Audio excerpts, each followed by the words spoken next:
अस्सलाम वालेकुम नाज़रीन, मेरा नाम है वकास अहमद। नाज़रीन, लाहौर पुलिस के एक डीएसपी हैं अज़हर नवीद खान, उन पर और उनके बेटे पर करोड़ों रुपए मालियत की बदअनवानी के इल्ज़ामात हैं।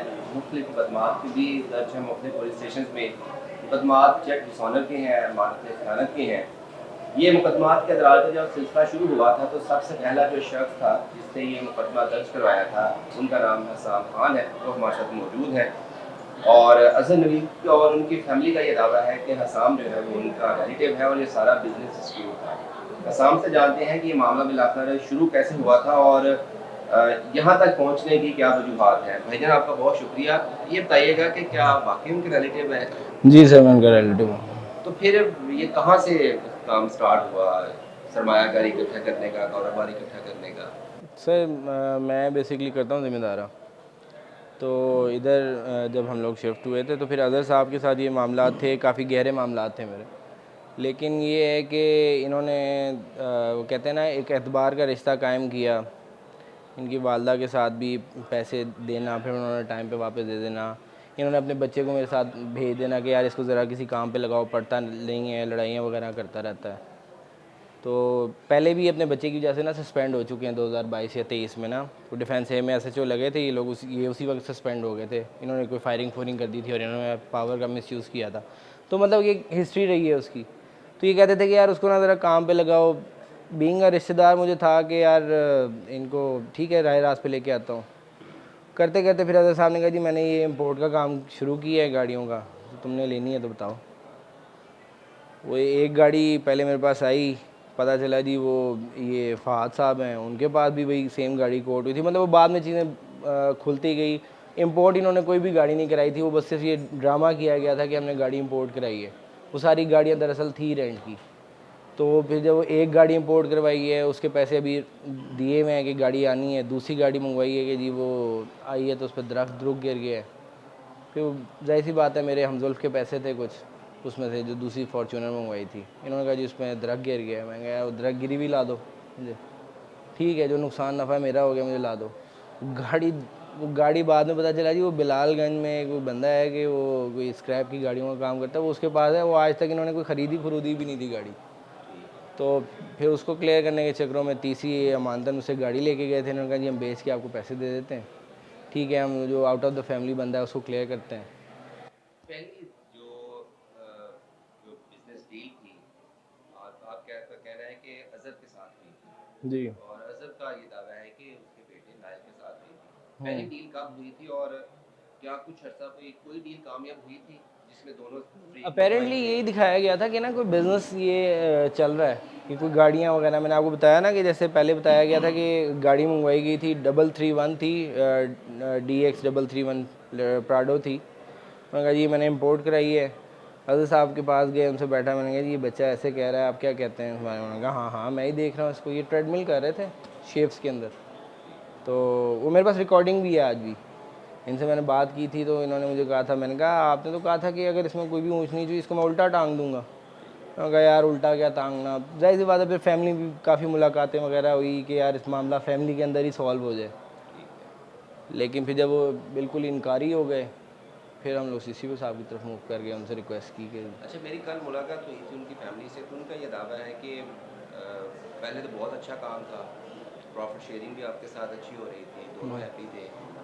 वो कहते हैं कि एक डील में नुकसान हुआ है तो नुकसान बेसिकली हमें सारा जो है वो हमें जिम्मेदार ठहराया जा रहा है। तो ये वो पॉइंट ऑफ फ्लैश है जहाँ से हमारे मामला ख़राब होना शुरू हुए। क्या ऐसा ही है? नहीं ऐसा नहीं है सर।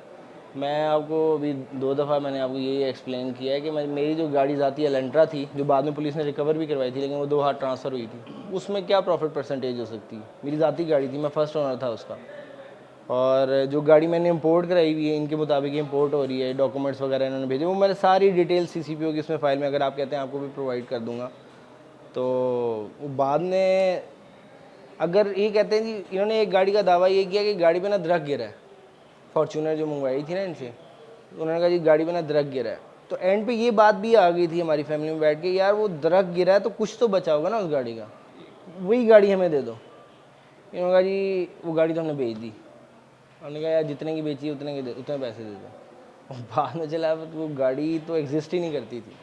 सही है। वो किसी स्क्रैप वाले के पास कोई गाड़ी की पिक्चर वीडियो उसमें बना के, कोई पठान है बिलालगंज में, वो काम करते हैं इन गाड़ियों का, उससे इन्होंने किसी और से, इब्राहिम नामी लड़का है, उससे वीडियो लेके वो वीडियो में दिखाई गई जी ये वीडियो, वो भी जब मामला बिगड़ गए उसके बाद ज़बरदस्ती जब उसको बिठाया गया कि यार बताओ तो सही हुआ क्या। ये कोई सितंबर से मामला चल रहा था हम लोगों का आपस में, सितंबर 2025 2025 से। फिर वो चल काम कब स्टार्ट हुआ किया था?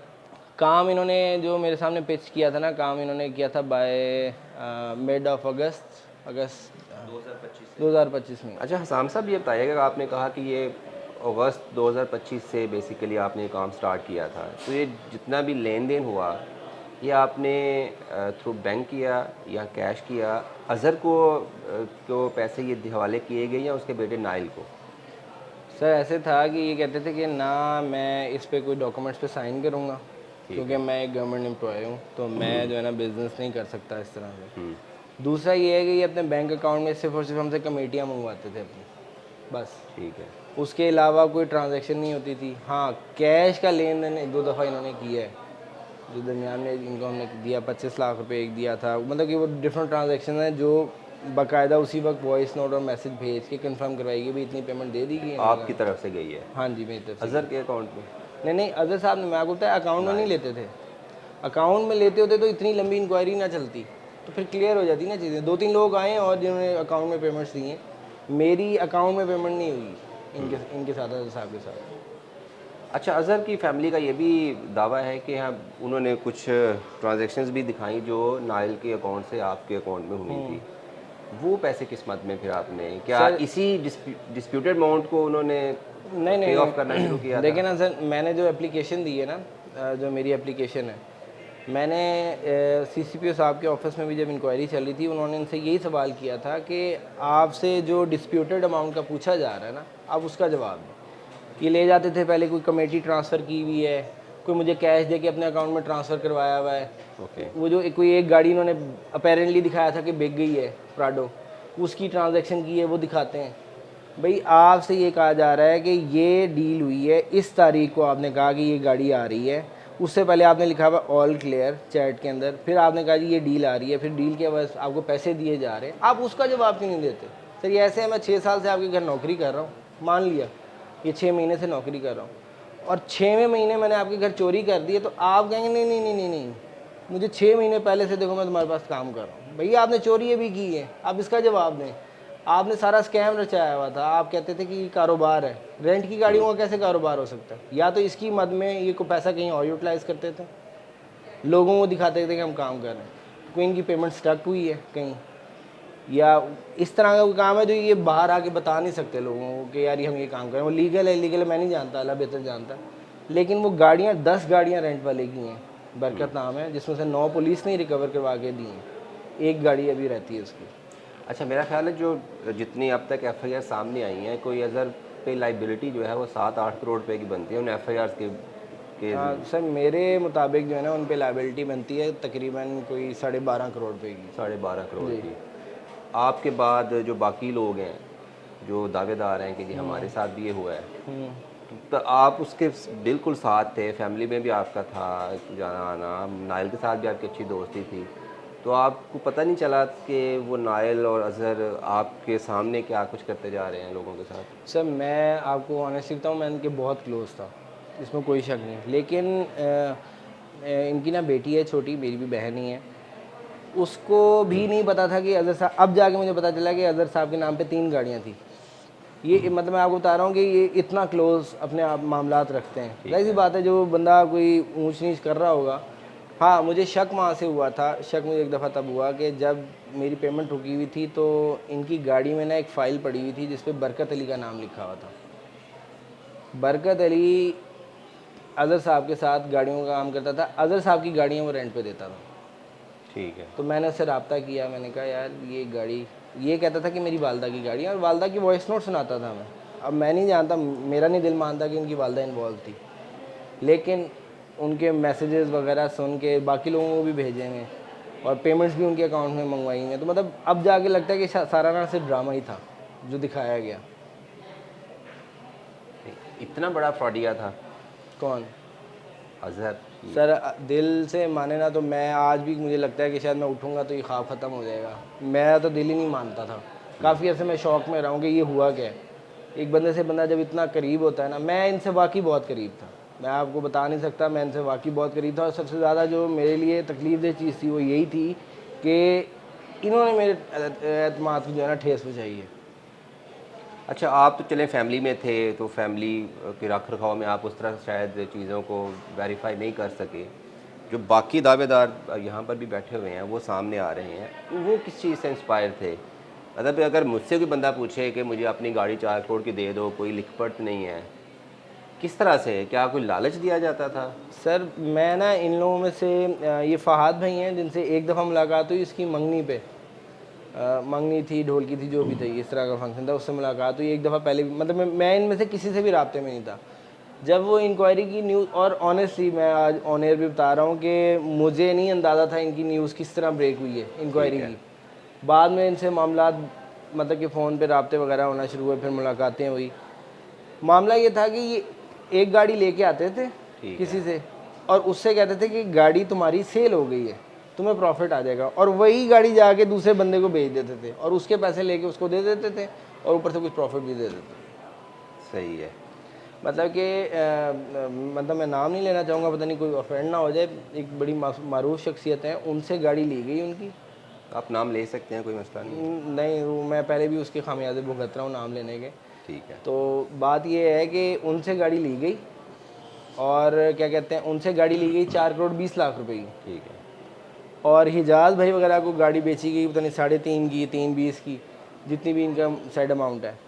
और वो गाड़ी दरअसल थी ही बैंक के नाम पे। इनको कहा गया जी डॉक्यूमेंट्स आ रहे हैं, और इनसे भी गाड़ी लेके शुएब शारिक साहब है मॉल टाउन के, मेरे इतलात के मुताबिक उनकी भी FIR 1 अगस्त से 15 अगस्त के दरमियान में हो जानी इनके ऊपर दोबारा, जब इन्होंने कंडीशनली विदड्रॉ करवाई थी। तो ये वाला मामला था कि एक ही गाड़ी को जो है ना, बेशक वो रेंट की है जिसकी भी है, ये मैं आपको इनका एक तरीके गार बताता हूँ कि नाइल ने गाड़ी ली, आपको पेच की, आपको वो रेट बताया जो मार्केट से बड़ा कम है, ठीक है। आपने मार्केट में पता किया, गाड़ी बड़ी अच्छी लगी, फिर बंदा कहता है डॉक्यूमेंट्स लेके आओ गाड़ी। जब डॉक्यूमेंट्स की बात आती थी ना, वहाँ पे स्टैंप आती थी अजहर साहब की, ठीक है। या प्राइम मिनिस्टर हाउस में बुला लेना अपने ऑफिस में जहाँ पे ये थे मॉडल टाउन। मॉडल टाउन में 96H में जो ड्यूटी के ये ड्यूटीज अचा कर रहे थे, वहाँ पे बुला लेना, या अपने घर पे बुला लेना, या कहीं बाहर चौक वगैरह पे बुला के कहना मैं तुम्हें कह रहा हूँ ना, एतबार रखो, हो जाएगा। हमने पैसे लोगों ने हमारे देने ही हैं, हम पैसे नहीं किसी के खाते। इस तरह ही उतारते थे शीशे में। तो अभी जो सूरत हाल बन चुकी है, FIRs भी हो गई हैं, वो गिरफ्तारियां भी हो रही हैं, अज़हर ख़ुद भी पकड़ा गया, तो ये मामला कहीं सेटल होता नज़र आ रहा है? क्या आपको लगता है कि अज़हर के पास ये पैसे हैं जहाँ से वो आपकी लोगों की जो अमाउंट है वो रिफ़ंड कर सकता है? सर देखें, मैं इनके साथ जब होता था ना, अजहर साहब जो चीज़ नहीं छुपाते थे ना, वो थे स्टॉक्स इनके। ठीक है। और स्टॉक्स में इनकी काफ़ी हैवी अमाउंट होती थी। मैं इनसे पूछता भी था तो ये कहते थे कि मैं किसी काउंसिल का हिस्सा था, तो मुझे बाहर से भी कोई पे आती है, यूनाइटेड नेशन से कोई नेटो का हिस्सा था, जिसका भी थे, कोई बाहर से इनको कोई सैलरी आती है और इनकी अपनी सैलरी भी है और XYZ, तो ये ना स्टॉक्स में लगाते थे, फ्रेश कैश का ये कारोबार करते थे, तो इनके पास पेमेंट थी। मुझे ये नहीं पता, और ये गाड़ियाँ भी बुक करवाते थे, MG की 3-4 गाड़ियाँ इन्होंने मेरे सामने पहले की थी, तो मैं तो इनके साथ नहीं लगता था उस वक्त। मैं आपको बता रहा हूँ, जब MG का नया नया टाइम आया था तो उस वक्त वो उसकी प्री बुकिंग करवा ओन पे बिकती होती थी वो, तो मतलब पैसे तो थे इनके पास। ऑल ऑफ सडन जैसे ही इनका ये क्या कहते हैं इंक्वायरी खुली है ना, इन्होंने बिल्कुल ये शो करवाया है कि हम लोगों के पास तो बिल्कुल हम लोग लुट के बर्बाद हो गए। अच्छा, उसके बाद भी आपका तो शायद फ्रीक्वेंटली आना जाना होता हो, मैं ना बड़ा लिमिटेड आना जाना है मेरा बाहर के मुल्क। मैं जब भी गया हूँ अपने खर्चे पे गया हूँ। ये भी इल्ज़ामात है कि मैं शायद इनके पैसे आने के बाद मेरे ये भी उनका कहना है कि भाग नायल के खुल साथ गए बड़े मेरे। टूर्स हैं आपके। हाँ हाँ, वो आए हैं तो लक्ष्मी देवी मेरे घर में आ गई और मेरा मामला चल पड़े। अल्हम्दुलिल्लाह सर, अच्छा खासा सर्कल था, लेकिन हम लोग बाहर नहीं जाते थे। ये हर साल पूरी फैमिली बाहर जाती है, पूरी फैमिली बाहर के मुल्क जाते हैं, और खाली एक मुल्क नहीं, ऑलमोस्ट 3-4 मुल्कों से घूम के आते हैं। और अभी भी जब ये FIR से भरी हुई, हम जाहिर सी बात है, एक रिश्तेदारी थी, हम लोगों ने फिर इनको टाइम दिया, मैंने कहा ठीक है जी, जो हो गया। नाइल इश्तियारी था उस वक्त, इन्होंने कहा जी नाइल गुम हो गया, नाइल के पास पैसे हैं, मेरे पास सिर्फ ये 1 करोड़ रुपये था, तो इसमें से देना है, मैंने बाकी लोगों से भी सेटलमेंट करनी है।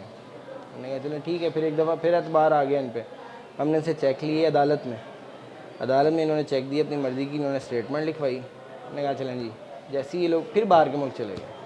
ठीक है, वापस आए हैं या लाए गए हैं? सर आप मुद्दई ये हैं ना, जिस आपने तरह एफर्ट आए, करनी थी। मैं तो सर हर किस्म की भाग दौड़ कर रहा था, मतलब एम्बेसीज में कंप्लेन करनी, क्योंकि मुझे गालियां दे रहे थे। ये फ़ाद साहब को मैसेज करके कहते हैं बाहर से, नाइल साहब, कि हसाम की टांगों पे और दरवाजे पे फायरिंग कर दो, तुम्हें तुम्हारी पेमेंट मिल जाएगी। मैंने हर जगह कंप्लेंट्स की, मैंने उसकी थ्रेट्स की भी कंप्लेंट्स की, कि जाहिर सी बात है बीवी बच्चों वाला मैं बंदा हूँ, तो डर लगता है कि यार कोई मिसहैप ना हो जाए पैसों के पीछे। उसके बाद ये पाकिस्तान आए हैं, जब पाकिस्तान आने का पता चला तो बड़ा ड्रामेटिकली ये पकड़ा गया नायर वाला। इसने पकड़े जाने की किसी कोई नीयत नहीं थी, या बाप ने आगे ये नहीं कहा हाँ जी ये बड़ा मुजरिम है, इसको पकड़ लें और इससे पैसे ले लें, या बाप ने दिलवा के दिए हों पैसे। सीसीपी साहब ने ऑर्डर्स दिए थे, टीम बनाई थी, फिर उस टीम ने एग्जीक्यूट किया इसकी गिरफ्तारी को। अच्छा, अज़हर साहब का एक ये भी शिकवा है आप लोगों से कि आप उनके रिलेटिव हैं और आप उनको बड़ा एक्सप्लॉइट कर रहे हैं, प्रेशराइज़ करवा रहे हैं फैमिली को मुख्तलिफ़ लोगों से। तो कहते हैं कि इस हालात में तो ये वो अपनी लाइबिलिटीज़ क्लियर नहीं कर सकते। तो क्या आप लोगों की तरफ से कोई गुंजाइश है, कोई वे आउट है? उनकी वो जिस तरह की ग्राउंड वो चाहते हैं वैसी मिल जाए ताकि आप लोगों की रिकवरी हो जाए, या फिर आपने जो रास्ता अपनाया है कि लीगल यही करना है? सर देखें, पता नहीं लीगल रास्ता तो सर देखें बंदा उस वक्त अपनाता है जब उसके कोई रास्ता नहीं नज़र आ रहा होता। मैं आपको ऑन एयर बता रहा हूँ कि मैंने इनके सिर्फ पाँव नहीं पकड़े, बाकी मैंने इनकी हर तरह की मिन्नत कर छोड़ी थी। और मैंने इनको ये भी कहा था कि यार मेरी जो एक्सटेंडेड फैमिली है उसको क्लियर कर दो, मेरे साथ जैसे मर्ज़ी दिल करे ना कर लेना। तो उस वक्त कहते थे तुम कर ही क्या लोगे। अभी भी सर, अभी भी देखें, पुरानी बातों को याद करके लड़ते रहे ना तो कोई हल नहीं निकलना। हम अभी भी तैयार हैं, इनकी तरफ से कोई रिलायबल बंदा आए, वो हमें गारंटी श्योरिटी दे दे भाई ये XYZ प्लान है, ये पेमेंट्स हैं हमारे पास, हम आपको दे रहे हैं। कोई रिलायबल बंदा अपनी श्योरिटी दे दे तो हम लोग तैयार हैं, वरना इसमें तो वकीलों की फ़ीसें और मीडिया पे आना, कुछ लोग नीचे कमेंट्स में हमें भी बुरा भला कह रहे होते हैं, कुछ लोग हमें अच्छा समझ रहे होंगे, कुछ लोग बुरा समझ रहे होंगे। लोग कहते हैं कैसे बेवकूफ़ हैं, चलो मामा था तो क्या हुआ, इतने पैसे उठा के दे दिए। अच्छा, वो ये भी कहते हैं कि 2-2.5 करोड़ रुपया लोगों का उन्होंने वापस किया भी है, आप भी उनसे मुस्तफ़ीद हुए हैं, कुछ आपको मिला है? तो जब इनकी गिरफ्तारी हुई थी ना उस वक्त इन्होंने को 30 लाख रुपए दिए थे लोगों को, 30 लाख रुपये, 80 लाख रुपीज़ की अमाउंट थी। वो 2-2.5 करोड़ कहते हैं कि हमने रिफ़ंड कर दिया अच्छा, लोगों कुछ का। लोग ऐसे भी हैं जिन्होंने FIR नहीं कराई, ठीक है और सर। वो कोई सुनने में आया कि वो बड़ी हैवी पार्टीज़ हैं, तो उनसे थोड़ा उनको डर है, ठीक है। या उनको साथ ये उनको दिए हैं, उन्होंने तो दिए होंगे, मेरे इल्म में नहीं है वो पैसे। मेरे इल्म में यही है कि वो 88 लाख रुपीज़ उन्होंने दिए थे। आपको वैसे जब ये आपने सिलसिला शुरू किया, जिस तरह का रिस्पांस लाहौर पुलिस ने दिया अपने DSP के ख़िलाफ़, एक्सपेक्टेशंस थी या आपकी सिफारिश बहुत तगड़ी है? सर मेजॉरिटी ऐसा होता नहीं है कि अपने मैं आपको बताता हूँ सर, देखें मेजॉरिटी ऐसा होता नहीं है, लेकिन उन दिनों ही ना शायद इनकी किस्मत ख़राब थी। उन दिनों कोई रिसेंट जिस दिन ये इंक्वायरी शुरू हुई थी उन दिनों ना कोई SP साहब भी सस्पेंड किए गए थे राव अब्दुल नवीद साहब की तरफ से। तो वो कुछ टाइम इस तरह का चला था। और मैं आपको बताऊं कि जब इंक्वायरी शुरू हुई थी तो मैं बिल्कुल इस चीज़ का रवादार नहीं था, और ना मुझे लगता था ये यूज़लेस है। सिफारिश पूरी तो सर इनकी तगड़ी हैं, आप जानते ही होंगे, लाहौर में रहते हैं आप, जितने मतलब ये प्राइम मिनिस्टर सिक्योरिटी हाउस में थे तो उधर, और इनके असलो वसूख दावतें इनकी बड़ी फ्रीक्वेंटली होती थी, वहाँ पे बड़ी बड़ी पर्सनैलिटीज़ आती थी। इनके बेटे की शादी पे इतने बड़ी बड़ी लोग आए हुए थे, तो मेरी कैसे। अच्छा, आप भी थे? मैं भी गया। बदकिस्मती से इनका रिश्तेदार नहीं था, मैं नहीं था उसमें। सही है। क्या लगता है आपको, देखें एक स्टेटस था, सारा कुछ चला गया, गिरफ्तारी अपनी भी हो गई, बेटे भी, फैमिली भी डिस्टर्ब, घर से भी खाली करवा लिया गया। अगर इनके पास पैसे हैं तो क्यों नहीं दे रहे लोगों को? क्या लगता है, आप तो फैमिली का हिस्सा थे, जानते हैं। सर वो कहते हैं कि देखें जो घर है ना इनका, घर तो इनके बेटे की वजह से किया, छोटे वाले बेटे की वजह से। पुलिस ने फिर भी इनको एक जो है ना थोड़ी सी रिलैक्सेशन दी थी, स्पेस दी थी, हर मौके पे दी है। जो इंक्वायरी थी 7 दिन की, वो 14-15 दिन में जाके कंप्लीट हुई है। वो इंक्वायरी इनके मतलब कि क्या कहते हैं ख़िलाफ़ आई, उसके बाद आप देख लेंगे 2 महीने 3 महीने का टाइम होता है जो रेगुलर डिपार्टमेंटल इंक्वायरी। आज 7 महीने हो गए, उसका रिज़ल्ट मेरे तक तो नहीं पहुंचा, सुनने में आया है शायद डिसमिसल होगी इनकी, लेकिन ये अभी तक डिसमिस नहीं हुए। हाँ, जब मैं एफ़आईआर करवाने गया था तो इस एफ़आईआर के लिए भी मैं 3-4 दफ़ा खुली कचहरी में 3-3 4-4 घंटे बैठा रहा हूँ अपनी बारी का इंतज़ार करते। सिफारिश होती तो मैं तो डायरेक्ट कमरे में जाता और एफ़आईआर हो जाती। आप पूछें डीआईजी फैसल कामरान साहब की, बड़ी मेहरबानी है कि उन दिनों वो कोई कोर्स भी चल रहा था उनका, तो वो बिज़ी होते थे। तो जब मेरी एप्लीकेशन गई है, जब डीआईजी साहब ने मुझे सुना, तो उससे पहले 4-5 एप्लीकेशन इन लोगों की भी आई हुई थी वहाँ पे। यहाँ पे पहले से? जी जी, पहले से आई हुई थी। तो वहाँ पे उन्होंने कहा इसके खिलाफ़ तो पहले ही एफ़आईआर आई हुई।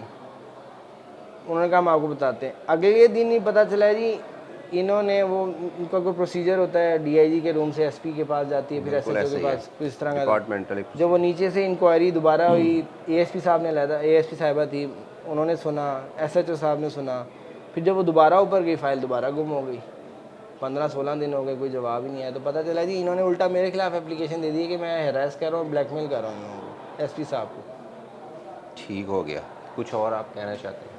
सर मैं तो ये कहना चाहता हूँ कि अगर तो इस चीज़ का कोई हल निकलता है ना, तो उसके लिए मेरे मुताबिक सारे मुद्दई जो है ना, सारे मुद्दई वो रेडी हैं। बाकी ये है कि किसी की किरदार कशी करना, हमें भी दुख है इस चीज़ का। मैं आपको बता रहा हूँ, बीइंग अ रिलेटिव, हम प्राउड फील करते थे कि हमारी फैमिली के कोई इतने बड़े ऑफिसर हैं। मैं बड़ा प्राउडली लोगों को बताता था कि आपको पता है मेरे जो रिश्तेदार हैं ऐसे हैं। आज दुख होता है इस चीज़ का, लेकिन ये है कि जब मजबूरी हो जाए ना, तो फिर कोई रास्ता, फिर कानून का ही रास्ता नज़र आता है। और अल्लाह का शुक्र है कानून का रास्ता निकला है कुछ हद तक, नहीं तो इस पर उम्मीद नहीं थी। चलें सर, बहुत शुक्रिया हसाम साहब आपका, आपने गुफ्तगू सुनी। हसाम का भी यही कहना है कि वो तो चाहते हैं कि ये मामला जो है ये खुसरूबी से तय हो सके, जो भी लाइबिलिटीज़ है दोनों तरफ से क्लियर हो जाए। और लेकिन उनकी एक कंडीशन उन्होंने रखी है, और वो कंडीशन ये है कि कोई ज़िम्मेदार शख्स जो है वो अज़हर साहब की तरफ से अगर इनको कोई ज़मानत देता है, तो ना सिर्फ हसाम बल्कि बाकी जो लोग हैं वो भी जो है अपना जो स्टांस है उनका कानूनी तौर पर वह उसमें कोई कंप्रोमाइज़ कर सकते हैं। अब जो है ये मामला अज़हर साहब पे डिपेंड करता है कि वो अब इस मामले को बैठकर ख़त्म करवाना चाहते हैं, या फिर ये मामला जो है इसी तरह से कानून कचहरियों में चलता रहेगा।